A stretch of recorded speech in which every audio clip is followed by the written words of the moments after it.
Breaking news! Bagsak ang ekonomiya pero laganap ang droga ayon sa pahayag ni Congressman Kiko Barzaga.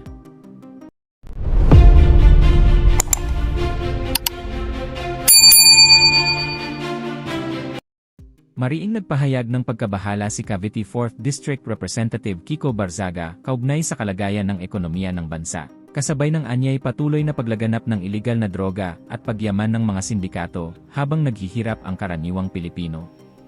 Sa kanyang pahayag, diretsahang inilarawan ni Barzaga ang kontradiksyon sa kasalukuyang sitwasyon ng bansa. Bagsak na ang ating ekonomiya, pero ang daming droga na ngayon. Mga drug lords at buwaya lang ang yumayaman habang naghihirap ang ating bansa. My fellow citizens, the Philippine peso is rapidly losing value. In the past months, the Philippine peso has rapidly and consistently lost its value in comparison to the US dollar, an economic crisis that is waiting to happen if not immediately addressed. Our economic growth has severely declined in the recent months, with a bleak forecast for growth in 2026, as escalating diplomatic tensions with China, loss of job security due to advancements in artificial intelligence, and poor performance in our local tourism as notable impediments to our nation's progress.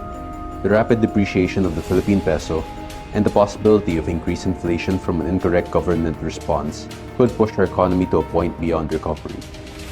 Any possible solutions would require radical shifts in national policies and massive government reforms, so it is unlikely that our economy will recover this year. That will be all. God bless the Philippines.